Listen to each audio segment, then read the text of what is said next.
Hey guys, Unknown Circles here. So we're doing a little bit of a different video. Watch this YouTuber named Diddle, and he did this thing where he buys random Steam keys, and I was like, you know what, that's a good idea. I'm gonna follow in his footsteps. So he inspired me to do this. I spent $12.30 on Steam keys, and then I also bought a Fear trilogy, and it came with 2 random Steam keys, and include those today. We're gonna do this in a 3 or 4 part series. Simply, how long? Excuse me. It's gonna take. There's a lot of them. So as you can see on screen, there's 15 of them right there. Plus the other 2 at 17, and some of these were multiple.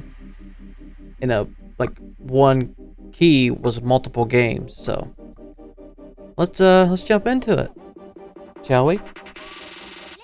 Alright, first one on our list is going to be 10 Second Ninja. It's a platformer. Fairly decent game. I played around with it a little bit.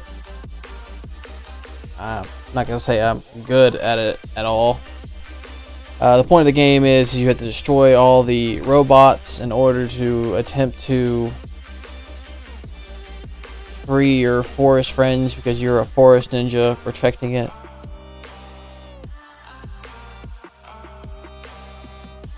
The game's got very, very positive reviews. I mean, its art style is, cute. I like it. It's something I can see myself playing. I wouldn't say for a very, very long period of time, but it's a good time killer. And then the fact that it has a storyline and just adds to it. If you wanted to buy this for yourself right now, time this video is coming out, you can get it for 99 cents, but it's normally around 10 bucks. But even for $10, it's a good game. So, yep. Well, let's move on to the next one. Next one on the list is going to be Airport Madness 4. It's a pretty good game. I had really I'm not real sure what I was doing when I was playing it. As you can see in the gameplay, I'm just kind of telling planes where to go. I can get them to land, and get them but I wasn't good at juggling them. I thought it was a fairly decent game. It's just not. It's something you have to want to play, and it's I don't know if I'd see myself playing it, but I think it's a well-made game, and to the right person, it would be a great game.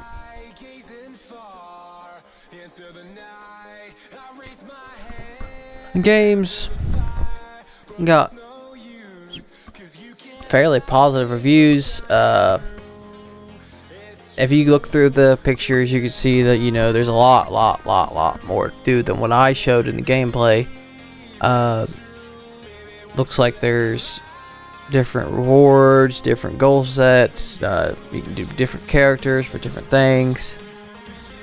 I was not very good at any of it. And if I sat down and learned it, I possibly could be good. So if this is something you guys want to watch, let me know. But any of these, if you want to watch, let me know. And coming in at $9.99, it's definitely a niche buy.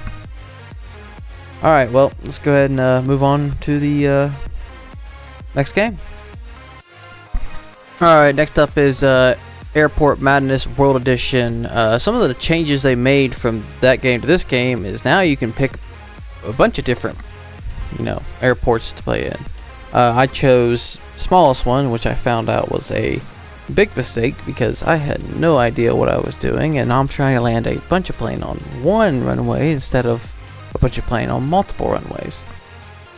The game, some of the features that are in Airport Madness 4 weren't in Airport Madness World Edition, but vice versa. I still think this is a fairly decent game, and it's a niche game. You have to want to play it.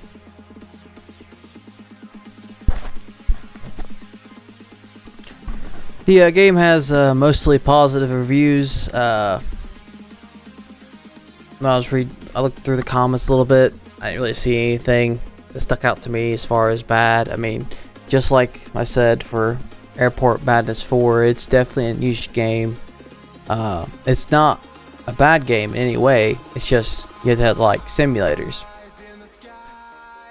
This one also has different characters, different ways to progress, and overall I think it's a good game.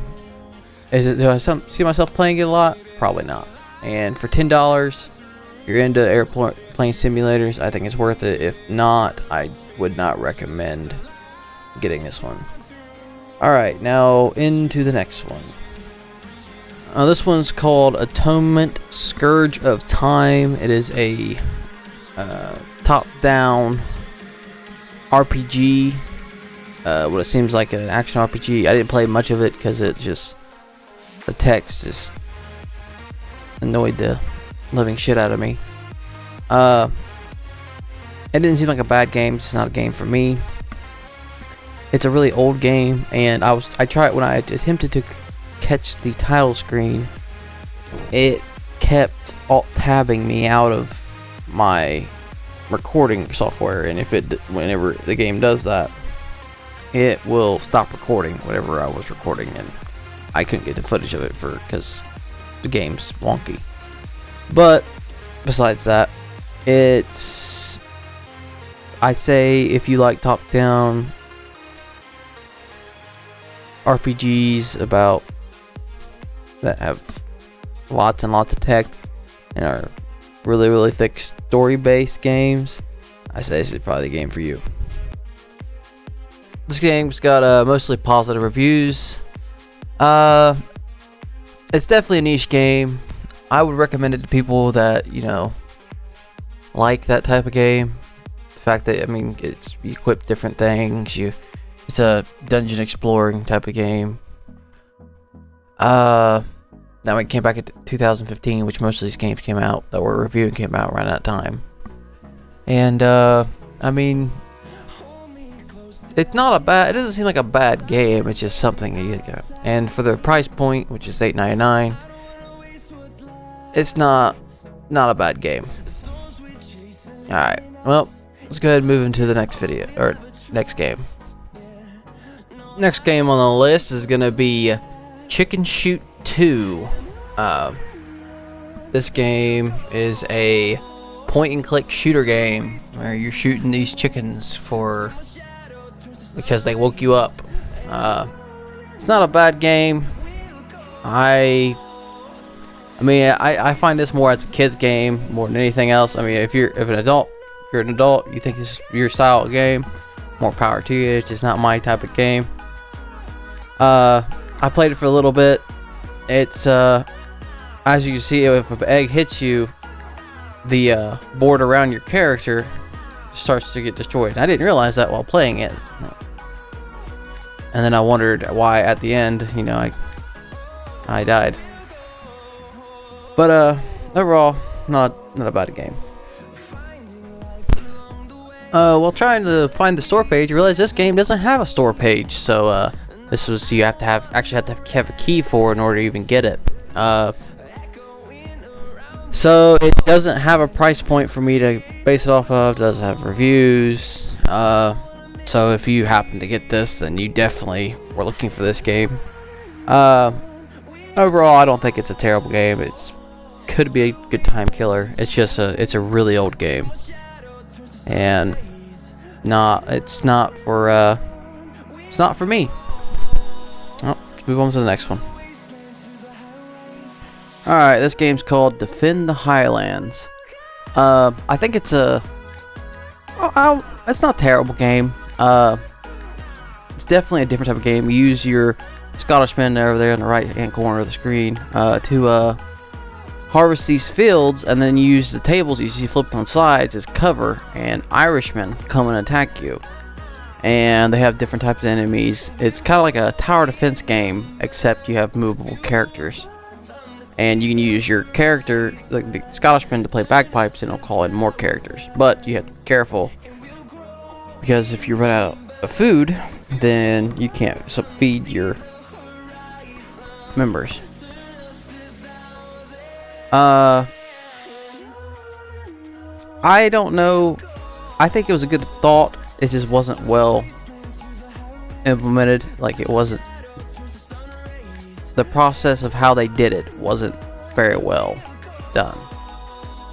Like, I think it could have been done a whole lot better.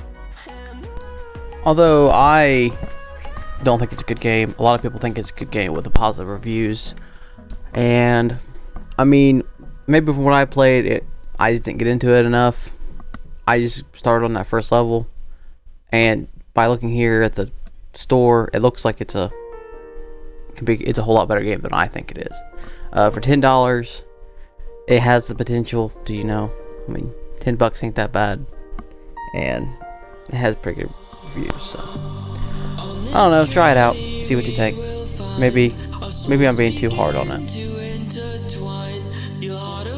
Alright, thank you guys for watching, and hopefully I see you guys in the next video. And don't forget, make sure you guys have a good one.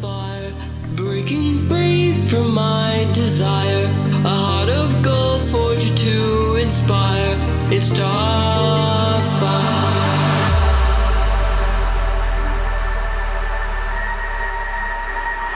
It's Starfire.